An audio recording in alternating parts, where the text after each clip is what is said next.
नमस्ते दोस्तों, मेरा नाम गौतम, मैं एक शराबी हूँ। हाय हाय गौतम भाई। गौतम भाई। हाय हाय हाय। परमेश्वर की कृपा, आप लोग का सहयोग, इसके कारण आज शराब नहीं पिया, शराब पीने की जरूरत नहीं गिरी सर। एक अच्छी जिंदगी जीने की कोशिश कर रहा हूँ, one day at A time. सबसे पहले मैं हेल्पिंग हैंड ग्रुप का धन्यवाद अदा करूंगा कि यहाँ पे मुझे मेरे जो अनुभव है वो मुझे आपसे शेयर करने की मुझे जो अपॉर्चुनिटी दी गई है उसके लिए धन्यवाद। दोस्तों, मैं जीवन आशा समूह चिंचवड, पिंपरी चिंचवड, पुणे का मेंबर हूँ। 18 दिसंबर 2016 से परमेश्वर की कृपा से, आप लोगों के सहयोग से एक मद्य मुक्त लाइफ जीने की कोशिश कर रहा हूँ, one day at A time के हिसाब से। मेरा जो सब्जेक्ट दिया है कि ए में आने के बाद मेरे में आए हुए बदलाव बदलाव आज मैं देखता हूँ तो मेरे में जो बदलाव आए हैं और पिछला जो मेरा जो पास्ट है, तो आज कई अच्छे बदलाव भी हो गए कि जो मैंने कभी एक्सपेक्ट नहीं किए थे। दोस्तों, मेरा शराबी जीवन 10 साल का था। मेरे लाइफ में मेरी उम्र के 30-32 साल का रहूंगा मैं तब, शायद 30 साल का था और मेरे लाइफ में शराब आ गई। उसके पहले मैं शराब पिया था दोस्तों, मगर मुझे वो शराब ने जो मजा देना चाहिए, मुझे वोमिटिंग हो जाती थी, तो मुझे वो अच्छा नहीं लगा और कभी मैं वो वापिस से रिपीट नहीं हुआ दोस्तों। 2006 में मेरे लाइफ में वो दोबारा आ गई और जब शुरू हो गई तो यहाँ पे जैसे कहा जाता है कि बढ़ते जाने वाली बीमारी, तो शुरू का जो शराब था वो शराबी जीवन मेरा अच्छा चल रहा था, घर में माहौल अच्छा था। मैं शाम को वो 90 लेके आता था घर में। मेरा जो मिसेस था वो मुझे चखना वगैरह सब कुछ बना के देती थी और धीरे धीरे कुछ ऐसे बदलाव आने लगे कि वो 90 का क्वार्टर, फिर देखते देखते साल 2 साल के बाद माहौल चेंज होने लगा। शाम की जो शराब थी वो बढ़ गई थी, सुबह मुंह का बास आने लगा था। वर्कर लोग मेरे जो वर्कर लोग मेरे अंडर काम करते थे, मेरा जो मशीन शॉप था, तो वर्कर लोग पूछते थे कि सर सुबह पी के आए हो क्या। मगर मैं सुबह चालू नहीं हो गया था दोस्तों, मगर उसके 2 साल के बाद मेरे लाइफ में वो भी दिन आ गया कि शाम की शराब, दोपहर दोपहर की शराब, सुबह 2010 में मेरा मशीन शॉप मुझे बेचना पड़ा। मेरा शराब और शराबियत की वजह से मेरा जो अहंकार, घमंड, काम के प्रति जो हॉनेस्टी चाहिए, वो हॉनेस्टी ना रहने के कारण मुझे वो शराब ने ऐसी राह पे लाके रखा, क्योंकि मेरा शॉप बंद हो गया। जो फाइनेंशियल स्टेबिलिटी रहती है वो चली गई थी और ऐसा ही एक सफर चल रहा था। कहीं लगता था कि मेरे साथ कुछ गलत हो रहा है, तो यहाँ पे जो मीटिंग में सुनते हैं वो धागे, दोरा, मंत्र तंत्र, साइकेस्टिक का गोली, तो 2012 में आ गया दोस्तों। मगर ये सब उपाय करने के बाद जब 2012 में मुझे फिट आया था और मैं रास्ते पे गिर गया था, मुझे 2 दिन आईसीयू में रखा था, वहां से मुझे अल्कोहलिक एनोनिमस का मैसेज मिला था दोस्त। 2006 से लेके 2012 तक का जो अगर सफर देखेंगे तो कई ब्रांड चेंज हो गए। मेरे जैसे शराबी का 2012 में जो हाल था वो आज मैं सोचता हूँ तो परमेश्वर को धन्यवाद करता हूँ। 2012 में जब मैं पहला मीटिंग किया तो मेरे हाथ सिकुड़े हुए थे, मेरी उंगली एक दूसरे में दबा के मैं बैठा था, मेरी गर्दन हिल रही थी और वो पहला मीटिंग किया, लोगों का शेयरिंग सुना। शेयरिंग सुनने के बाद घर पे आया, घर पे आने के बाद रोया दोस्त। घर में देसी की 2 बोतल थी मगर उस दिन नहीं पिया। मगर यहाँ पे कहा जाता है कि कंपैरिजन मत कीजिए, अपना जो एक्सपीरियंस है वो एक्सपीरियंस नीचे मत जाइए। मुझे कुछ समझ में नहीं आया दोस्तों कि कंपैरिजन क्या होता है। मैंने कंपैरिजन किया, मैं अल्कोहलिक हूँ, मैं बेवड़ा हूँ, बट तेवड़ा नहीं, तो ऐसा मेरा जो सोच था। और यहाँ पे जो अभी मीटिंग कंडक्ट कर रहे थे वो साहब, वो बोल रहे थे कीप कमिंग बैक। आज समझ में आता है, अगर अल्कोहलिक एनोनिमस का प्रोग्राम कुछ समझ में नहीं आता है तो इसका सोल्यूशन एक ही है, कीप कमिंग बैक। धीरे धीरे मेरे में कुछ बदलाव आ जाते हैं जो मुझे सिखाते हैं, मगर उस वक्त वो ना सुनने की आदत, डिसऑनेस्टी, मेरा विलिंगनेस नहीं था दोस्तों, प्रोग्राम के प्रति नहीं था, मेरे घर वालों के प्रति नहीं था, मेरे खुद के प्रति नहीं था। और 2-4 मीटिंग किया, 2-4 मीटिंग के बाद मीटिंग को से दूर हो गया। यहाँ पे कहा जाता है कि अकाल मृत्यु नहीं तो पागलपन। 2014 में मुझे पागलपन देखना पड़ा, रियाब देखना पड़ा, 3 महीना वहां पे रहना पड़ा। 3 महीने के बाद रहने के बाद भी बाहर आया, मैं बोला यार ये जो भी हो गया ना वो देसी दारू की वजह से हो गया। इंग्लिश पीता था तो ऐसा नहीं हुआ था। वापस से देशी से डाइवर्शन इंग्लिश दारू में हो गया। वहां से सब पर चलता रहा। और कहीं पे ऐसा लगने लगा कि साला गौतम तू वॉकर पे जो दौड़ते हैं एक ही जगह पे, इस तरीके से तेरा 10 साल गया है। बीच में मिसेज चला गया था, घर का पर जो हालत था वो खराब हो गया था। स्कूल की फी ना भरना, घर की जिम्मेदारी ना लेना, ग्रेस ऑफ गॉड छोटा भाई था, जॉइंट फैमिली थी, वो एडवोकेट था, घर की जिम्मेदारी उसने ली थी। इसके लिए कुछ लगा नहीं दोस्तों, बट मेरा हालत ऐसा था पहले मीटिंग का, वो प्लास्टिक का चप्पल था फटा हुआ। कभी कभी मेरा भाई बोलता था कि यार चप्पल तो लेने की औकात रख, साला मुझे शराब पीने के लिए पैसे कम गिरते थे और वो चप्पल कहाँ से लूं मैं। वो मिसेस का मैंने बेला बेच के शराब पिया है दोस्तों। आज शर्म नहीं लगता है मैं कितना घिनौना कितना गंदा इंसान हूँ, ये मुझे आज पता चलता है दोस्त। मगर ये पता चलने के लिए मुझे अल्कोहलिक एनोनिमस में आना पड़ा, बैठना पड़ा, सुनना पड़ा। और सिर्फ ये करके नहीं होता है दोस्तों। तो मुझे यहाँ पे प्रैक्टिस का जो प्रोग्राम बोला है, तो प्रैक्टिस कब तक करना है? जिंदगी भर करना है नहीं करना है, but one day at A time करना है। आज करने की कोशिश कर रहा हूँ दोस्तों। 18 दिसंबर 2016 को सोचा था कि मर जाऊंगा मगर शराब नहीं पीऊंगा, और यही सोच लेके मैं अल्कोहलिक एनोनिमस में आया। उस दिन का वो दिन और आज का दिन मुझे ऑब्सेशन नहीं आया। मेरे लाइफ में बहुत से स्ट्रगल्स आए, आज भी स्ट्रगल का लाइफ जी रहा हूँ दोस्तों। मगर आज डर नहीं लगता है, सही में आज डर नहीं लगता है। डर आता है मगर वो डर चला भी जाता है। क्यों? तो आज परमेश्वर परमेश्वर इस मीटिंग के माध्यम से, प्रोग्राम के माध्यम से, वो परमेश्वर का वास है मेरे में। इसका एहसास मुझे मीटिंग, मेरे दोस्त, मेरा लिटरेचर मुझे दिलाते हैं दोस्त। जब 18 दिसंबर 2016 में मैं आया था तो वो सोबरिटी 1 महीने का था। ग्रेस ऑफ गॉड हमारे पिंपरी चिंचवड़ में 3-4 ही मीटिंग चलता था। मुझे नया ग्रुप ओपन हो गया था, वहां पे अपॉर्चुनिटी मिल गया। वहां पे मीटिंग को जाना, मीटिंग कंडक्ट करना, डेली रिफ्लेक्शन पढ़ना। तो आज मैं सोचता हूँ ये जो अपॉर्चुनिटी मेरे लिए, मेरे जैसे बेवड़े के लिए उस परमेश्वर ने अगर रखा था तो उसका कुछ प्लान था दोस्तों। मैं शुरू से ही अल्कोहलिक एनोनिमस में 1 महीना किसी से बात नहीं किया, मगर आफ्टर 1 मंथ मैं लोगों से बात करने लगा, मेरे जो एक्सपीरियंस है उनके साथ शेयर करने लगा। और कहीं पे मुझे एहसास होने लगा कि ये लोग भी मेरे जैसी ही है और मैं भी इनके जैसा ही हूँ, सिर्फ 19-20 का फर्क है। और धीरे धीरे मीटिंग चालू हो गया, सेल्फ कॉन्फिडेंस बढ़ने लगा, लोगों से बात करने लगा।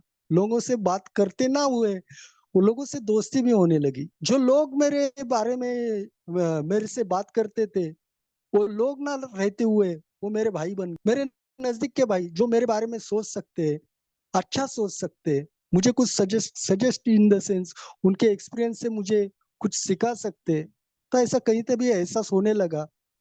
और देखते ही देखते मुझे एक ओल्ड टाइमर ने 1 महीने की सोबरिटी थी और मुझे पूछा था, आज वो इस दुनिया में नहीं है दोस्तों, 30-32 साल की सोबरिटी थी। उन्होंने 1 महीने के बाद मुझे बोला था कि गौतम कैसा लगता है हमारा मीटिंग? बोला सर ऐसे क्यों बोलते हो? बोला अपना मीटिंग कैसा लगता है वो बोलो। बोला तो उन्होंने जाना था, पहचाना था कि ये सही में लंबी रेस का घोड़ा है या सिर्फ आया आया गया गया। तो मुझे अपनापन ये मीटिंग में मिल रहा था दोस्त। कहीं तो भी मुझे ये मेरी लगने लगी थी, अपनी लगने लगी थी, हम सब लोगों की लगने लगी थी।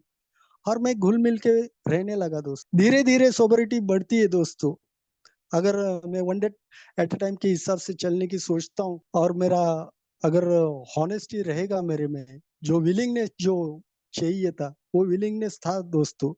क्योंकि शराब ने इतना रुलाया था कि मैं कई बार आज सोचता हूँ कि मैं शराब पीते समय भी वो भगवान को गाली देता था, अगर तू इस दुनिया में है तो नीचे आ, एक तो मुझे उठा या तो शराब को उठा। क्योंकि मिसेस को दूसरी जगह कहीं ऐसा काम ढूंढना पड़ता था, काम करती थी। और घर आने के बाद मेरा मिसेस मुझे पूछती थी कि कुछ पैसा दूं। और इस बात का मुझे बहुत दर्द होता था, दुख लगता था, मेरी मिसेस काम करती है और मैं शराब पी रहा हूँ। तो इसके कारण शायद परमेश्वर की इच्छा ही रही कि मैं शराब नहीं पीना चाहिए। मेरा जो प्रामाणिक प्रयत्न था वो करता रहा। सोबरिटी आगे बढ़ती गई। 1 महीने का 3 महीना, 3 महीने का 1 साल। पहले साल में मैं टोकन का प्रोग्राम था, मैं शेयरिंग नहीं कर पाया दोस्त। मेरे दिल के अंदर इतना दर्द भरा था कि मैं शेयरिंग कर ही नहीं सकता था। क्यों? तो एक जगह पे खुशी है और एक जगह पे दर्द, और इसमें सेंटर पॉइंट पे मैं खड़ा था कि मुझे शराब ने क्या-क्या नहीं करना पड़ा। मैं शराबियत का जो पूरा मेरा घर का, समाज में मेरे जो रिलेशंस खराब हो गए थे, वो शराब ने सब निकाल दिया था। और एक खुशी इस बात की थी कि यार मेरे जैसे शराबी जो 1 घंटा नहीं रुक सकता था, वो आज 1 साल रुका है। इस बात की भी खुशी थी दोस्तों। 1 साल का टोकन लिया, उसके बाद में ग्रुप चेंज हो गया। ग्रुप में जाने लगा, दूसरा ग्रुप लिया था जो आज भी मेरा वही है, जीवन आशा समूह। वो ग्रुप में मुझे वहाँ पे कहीं किसी ने टोका नहीं, किसी ने रोका नहीं। मेरे लिए उन्होंने कभी ऐसा बोला नहीं कि आज तू अ, मीटिंग कंडक्ट नहीं करेगा या प्रेम्बल नहीं पढ़ेगा। मुझे कोई रोकने वाला, टोकने वाला नहीं मिला दोस्त। और उसका नतीजा ये हो गया कि मेरी जो मेरा जो ए प्रति विश्वास था, वो विश्वास बढ़ते गया दोस्त। वो लोगों से मिलना, लोगों से बात करना, वो जो ब्लैक बोर्ड होता है, उसपे वो जो छोटे-छोटे जो हमारे टूल्स दिए या स्लोगन्स दिए, वो लिखना, और जैसे पानी का बूंद जमीन पे गिरने के बाद वो ऑब्जर्व हो जाता है, उस तरीके से one day at a time ये भी दिन चले जाएंगे, येत रहा, ऐकायला शिका। तो ये जो वर्ड था, वो वर्ड ने मेरे लाइफ में एक अच्छा टर्निंग पॉइंट लाके रखा। शराब का जो ऑब्सेशन था, वो निकल निकल गया था दोस्तों। मुझे मीटिंग अच्छा लगने लगा था, शेयरिंग करना अच्छा लगने लगा था, मुझे हल्का लगने लगा था। मैं घर पे जाता था शेयरिंग करने के बाद, घर जाने के बाद घर का माहौल भी अच्छा हो जाता था। मेरे चेहरे की प्रसन्नता मेरे मिसेस पे वो दिखती थी, और वो मुझे पूछती थी कि आज मीटिंग करके आए क्या? तो मैं बोलता था हाँ, मैंने आज ऐसा शेयरिंग किया, ऐसा हुआ, वैसा हुआ। घर में माहौल अच्छा होने लगा दोस्त। मगर इसके बावजूद भी मेरे पिताजी के साथ मेरे रिलेशन अच्छे नहीं रहे दोस्त। मेरे पिताजी भी शराब पीते थे। उनका शराबी जीवन 25 साल का रहा है। घर में झगड़े होते थे, गाली-गलौज होती थी, और उसी दौरान मेरी 3 साल की सोबरिटी थी और मुझे घर से पिताजी ने निकाल दिया। घर में झगड़े हो गए थे, मिसेस को मेरे पिताजी ने गाली दिया था। वो होने के बाद मेरा बेटा, जब वो 14-15 साल का था दोस्तों, और वो पिताजी को हाथ उठाने गया था। मारा नहीं था, ग्रेस ऑफ गॉड। मुझे अकेले दूसरा एक फ्लैट देखना पड़ा, वहाँ पे रहना पड़ा। वहाँ जाने के बाद कोरोना चालू हो गया था दोस्तों, शायद 19-20 का दौर था वो। और उस सिचुएशन में मार्गदर्शक लिया था 3 साल, जो मैं ए में आता था, जाता था, तो उसमें मार्गदर्शक लिया था, मगर प्रोग्राम के बारे में कभी डिस्कशन नहीं हुआ था। और मेरा सोच एक ही था, मेरा प्रॉब्लम क्या है? शराब है ना, शराब तो रुकी है ना, काम तो कर रहा हूँ ना, पैसे तो कमा रहा हूँ ना, घर की जिम्मेदारी ले रहा हूँ ना, फीस तो भर रहा हूँ ना, तो और क्या चाहिए? यही तो मेरा प्रॉब्लम है। मगर जब स्पीकर मीटिंग रहता था, कहीं पे डे विजिल रहता था, नाइट विजिल रहता था, उसमें जाता था, उनका वो स्पीकर लोगों का शेयरिंग सुनता था, तो मैं बोलता था यार ये लोग भी कार्यक्रम ही बोलते हैं, मगर उनका शेयरिंग और अपना शेयरिंग यार मैच नहीं करता यार। वो लोग बहुत अच्छी तरीके से एक अलग ही तरीके से बताते हैं यार। तो आगे चल के इसका भी एहसास हो गया कि मार्गदर्शक के साथ बैठ के वो 12 कदम करने बहुत जरूरी। और जब 3 साल के बाद वो मौका मुझे मिला, पहला मैं यही बोलता था कि मार्गदर्शक मार्गदर्शक घेतलाय ना, आज एहसास होता है, आज एहसास है, वो परमेश्वर की कृपा से मुझे मार्गदर्शक, आज वो जो बात करने का जो ढंग है, मार्गदर्शक घेतलाय, आज मुझे मिला है, परमेश्वर की कृपा से मिला। तो वो 3 साल के बाद जब मैंने प्रोग्राम समझ के लिया, और जब मैंने चौथे पांचवे कदम पे काम किया, और जो मेरे में बदलाव आ गए ना दोस्त, मेरे चौथे पांचवे कदम में बाहर के लोग थे, मगर सबसे ज्यादा जो नजदीक के लोग थे, उनके ऊपर मेरा रिजर्मेंट था। माँ के ऊपर नहीं था, मगर पिताजी के ऊपर रिजर्मेंट बहुत था। उन्होंने मुझे बचपन में बहुत मारा था, लात से भी मारा था, और छोटा रीजन था, 30 रुपए गिर गया था, इसके लिए मेरे पिताजी ने मुझे मारा था। तो रिजर्मेंट मेरे दिलो दिमाग से नहीं जा रहा था दोस्त। मैंने मेरे मार्गदर्शक को कहा भी था मैं पिताजी की माफी नहीं मांगूंगा। मगर आज मैं कह सकता हूँ दोस्तों कि वो जो 12 स्टेप प्रोग्राम, अगर मैं हॉनेस्टी, ओपन माइंड, विलिंगनेस लेके अगर करता हूँ तो मेरे में बदलाव आते हैं दोस्त। मैं अलग रह रहा था, वो मुझे एक रिजर्वमेंट का एक प्रार्थना दिया गया था, वो प्रार्थना में बोलने लगा। पिताजी के प्रति मेरा जो गुस्सा था, मैंने एक ही एंगल देखा था कि उन्होंने मुझे मारा, मगर मुझे ये नहीं बता सकता था कि क्यों मारा। मैं पढ़ाई नहीं करता था। मैं कई बार मेरे पिताजी के रात को सोते थे, उनके पॉकेट से मैंने पैसे चोरे, जबकि उनको कभी मालूम भी नहीं गिरा। मैं बहुत जगह पे डिसऑनेस्ट था।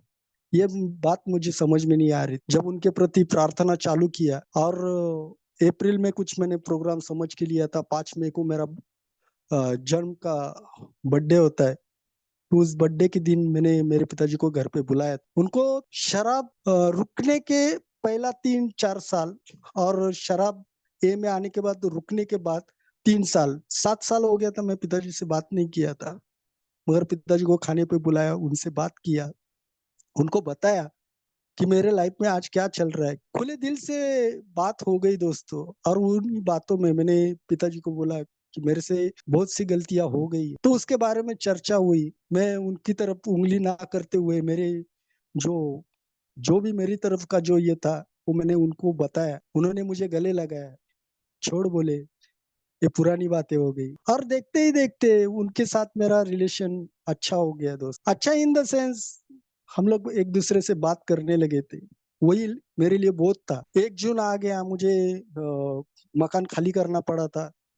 पिताजी बोले घर पे आ जा। मैं बोला नहीं।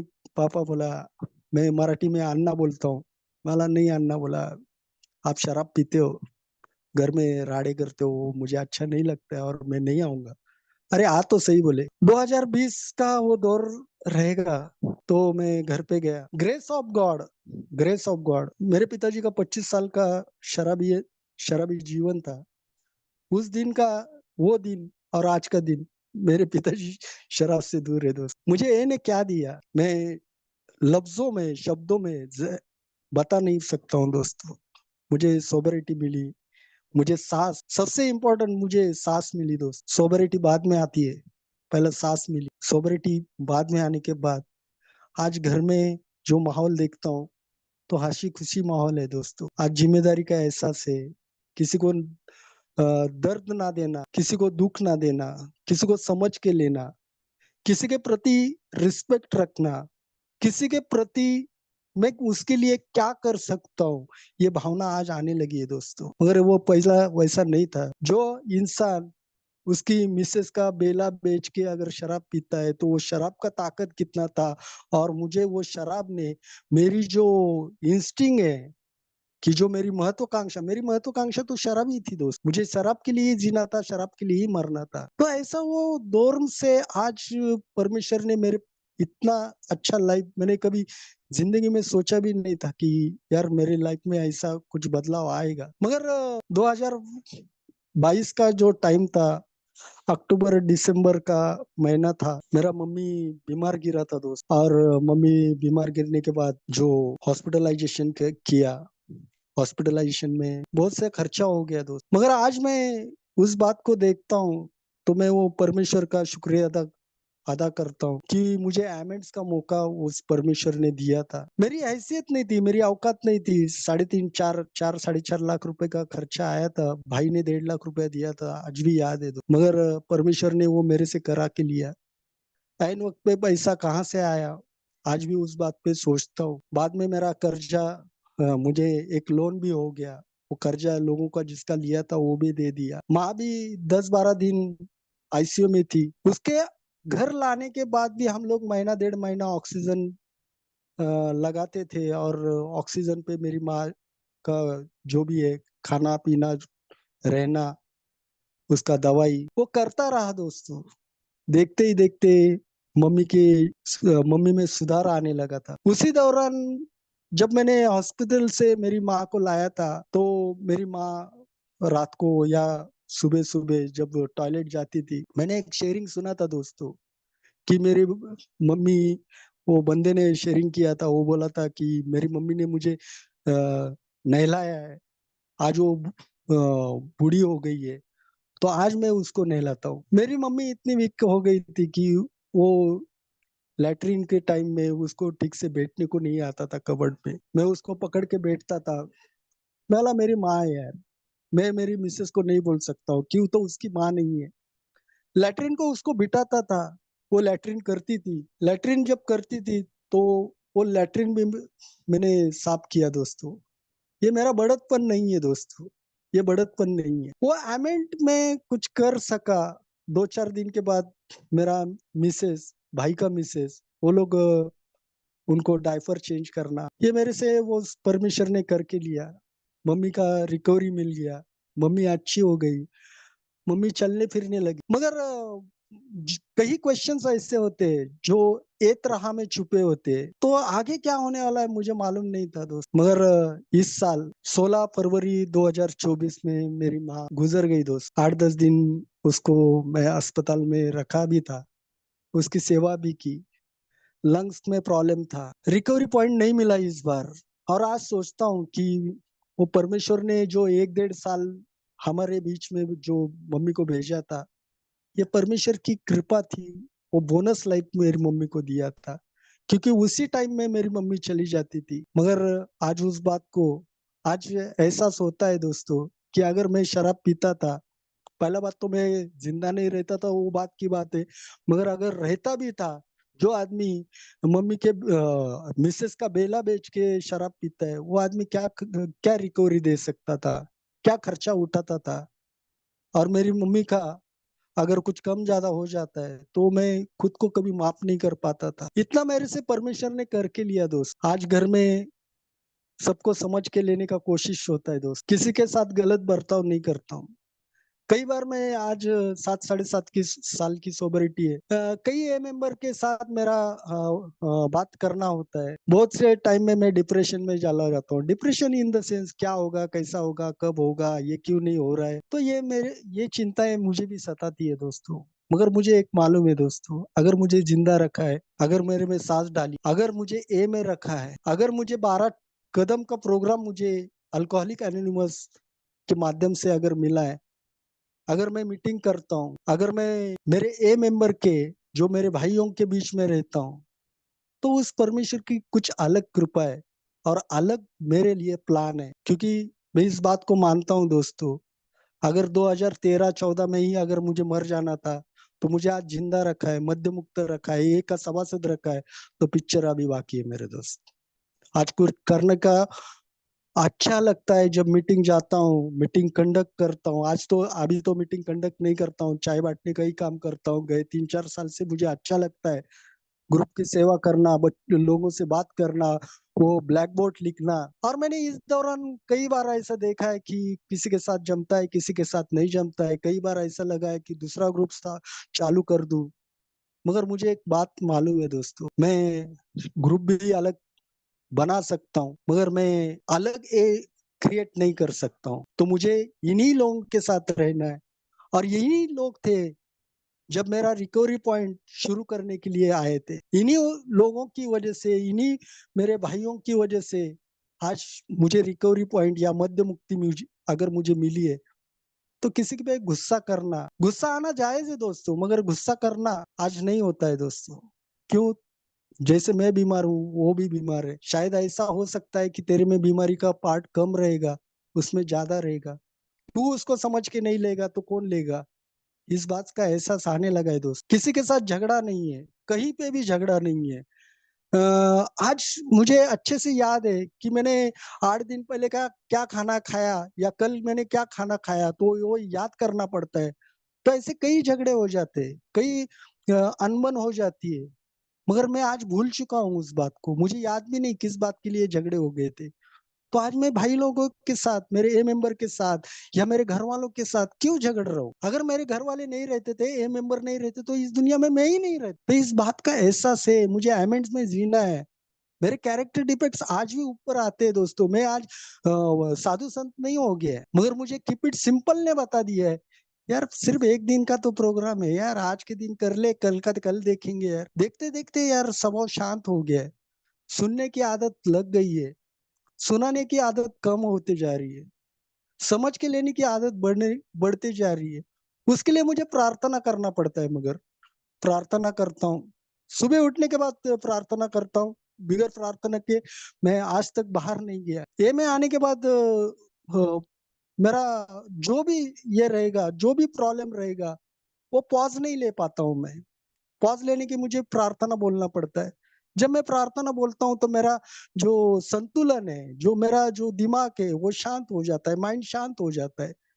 कई बार ऐसा मैंने देखा है, ऐसा महसूस किया है कि साला प्रार्थना करने के बाद भी मुझे वो सेरेनिटी या खुशी या शांत जो जो मुझे शांति चाहिए वो नहीं मिलती है। उसी दौरान मैं अगर किसी मेंबर को फ़ोन करता हूँ या किसी मेंबर का फ़ोन आता है, वो मुझे उसके प्रॉब्लम सुनाता है, उसका दर्द दिखाता है, वो बात करता है, "यार मेरा प्रॉब्लम ऐसा चल रहा है यार, क्या गौतम भाई क्या करूँ?" जब मैं उससे बात करता है, उसको होप देता है, तो बाय डिफ़ॉल्ट मेरा प्रॉब्लम मुझे छोटा लगने लगता है। तो ये एहसास होने लगा है कि मुझे अगर भगवान ने आज कई बार मैं सोचता हूँ, साला मैं ही क्यों बेवड़ा बना? मगर आज इस बात का एहसास है कि गौतम भाई तेरा रोल ही यार अल्कोहलिक का दिया है। तू दूसरे रोल में मत घुस, किसी को सुधारने मत जा। तेरे को मैसेज देने का है, मैसेज दे। आज मैसेज देने का कोशिश करता हूँ दोस्तों। आज इस बात का भी एहसास है कि मैं किसी को सुधार नहीं सकता। हाँ, मगर मैं मेरे एक्सपीरियंस उसके सामने रख सकता हूँ। उसको मैं बता सकता हूँ कि मेरी लाइफ में ये बदलाव जो आने चालू हो गए, तो उस किस माध्यम से हो गए। वहाँ पे मुझे मीटिंग में जाना पड़ता है, बैठना पड़ता है, सुनना पड़ता है। शुरू के टाइम में मुझे 1.5 घंटा बैठना बोले तो मेरे मेरे लिए मामूली बात नहीं थी दोस्तों। उतना पेशेंस लेवल नहीं था मेरे में। मगर आज कहीं पे बैठने बोलो, किसी किसी से बात करने को बोलो, किसी का प्रॉब्लम सुनने को बोलो, आज जमने लगा है आज मेंटल सैटिस्फैक्शन है, फिजिकल फिटनेस अच्छा है। फाइनेंशियल मेरे जैसा जो बेवड़ा है वो अनमैनेजेबिलिटी मेरे जैसा मैं बोल रहा हूँ। मेरे जैसा बेवड़ा साला वो क्रिप्टो में पैसा लगा दिया। उधर मैं कर्जा नहीं निकालने को बोला था, वो यूट्यूबर वालों ने कर्जा निकाल के क्रिप्टो में मत आओ। गलती आज मेरे से भी हो गई है। मगर मुझे प्रोग्राम बोलता है कि यही दिवस जातील, ये भी दिन चले जाएंगे यार, पेशेंस रख, अभी गिर गया है ना, चल परमेश्वर की इच्छा। साला तू शराब पी के थर्ड स्टेप अच्छा करता था, कभी सोचा है कभी गिरेगा मरेगा, और आज सोच रहा है यार तू कि परमेश्वर की इच्छा क्या रहेगी। तो अभी गलती हो गया है, गलती को सुधारना पड़ेगा, पेमेंट्स करना पड़ेगा, पेशेंस रखना पड़ेगा। और मुझे तो प्रोग्राम बोलता है one day at a time, यही दिवस जाती। तो ये धीरे धीरे धीरे जो पेशेंस लेवल है वो ठीक होने लगा है। मगर 1.5-2 साल हो गया वो क्रिप्टो में कभी डाला नहीं, क्यों तो कर्जे के हफ्ते भी मुझे देने हैं। आज लोन मिल रहा है क्या? लोन मिल रहा है, मगर मैं, मेरी औकात, मेरी हैसियत, मैं समझता हूँ, वो जो 3 पर्टिनेंट आइडियाज़ मुझे बताई गई है कि हम मत दे सकते हैं, मैं मेरा जीवन हैंडल नहीं कर सकता यार। और अगर उसे खोजेंगे, तो वो मेरे लिए कुछ करने वाला है और वो करेगा, तो उसकी इच्छा क्या रहेगी, वो सोचने की कोशिश करता हूँ और एक शांत लाइफ जीने की कोशिश है दोस्तों। शायद मेरा वक़्त होने को आया रहेगा। 1 ही मिनट, 10 मिनट बाकी है। हमारे ओल्ड टाइमर थे एक, वो मुझे एक बात सुनाते थे कि गौतम, हम लोग को बहुत वक़्त ज़ाया करके आए हुए इंसान हैं। वक़्त की कदर कर गौतम, वक़्त तेरी कदर करेगा। तो आज वक़्त की कदर करता हूँ और बहुत कुछ है बोलने के लिए। घर का माहौल अच्छा है। बेटा अभी बीसीए कर रहा है। स्कूल की फ़ी के लिए बेटा जब स्कूल जाता था, वो बेंच पे खड़ा रहता था। उसके बारे में हो गया दोस्तों, मगर मेरी लड़की के बारे में वैसा नहीं कर रहा हूँ। ज़िम्मेदारी का एहसास है। शाम को जब शाम हो जाती है, तो दिन भर में जो जो भी कुछ हुआ है, उसके बारे में सोचता हूँ। आज चींटी मारने के लिए भी दिल नहीं करता है। क्यों क्या मालूम, सुबह ही वो कॉकरोच घर में घूम रहा था, मेरे बदन पे घूम रहा था और मैं प्रार्थना कर रहा था। उसको भी लिया, एक पेपर पे लिया, झाड़ू से उसको दबाया, बाहर जाके फेंका। सही में मैं इतना ये था, इतना मेरे में अच्छापन था। नहीं दोस्तों, और मुझे इस बात का भी एहसास है कि अगर मैं ऐसे ही चलता रहा, तो आगे मेरे लाइफ में और भी कई अच्छे बदलाव होंगे। आज मुझे ट्रस्ट अल्कोहलिक एनोनिमस पे है। अल्कोहलिक एनोनिमस ने मुझे मेरे धर्म से मुझे जुड़ा दिया है। जिस धर्म से मैं बिलॉन्ग करता हूँ, उनकी भी प्रार्थना मैं बोलता हूँ। मुझे अच्छे से याद है, मैंने गणपति का मूर्ति, लक्ष्मी का मूर्ति तो बेचा था। गणपति का मूर्ति मैंने पैर से तोड़ा था। मगर आज कोई भी धर्म का आदमी रहने दो, उसके लिए या उसके धर्म के लिए इज्जत है। किसी के बारे में बुरा नहीं सोचता हूँ। अगर बुरा आ भी जाता है तो परमेश्वर को सॉरी बोलता हूँ। तो इस तरीके से चल रहा है दोस्तों। और चलना है, कीप इट सिंपल करके, one day at a time, यही दिवस जातील. तो रुकता हूँ दोस्तों मैं। मुझे यहाँ पे वन्स अगेन मुझे बोलने के लिए मौका दिया। आपने भाइयों ने सुना, शांतिपूर्वक सुना। इसके लिए धन्यवाद। धन्यवाद।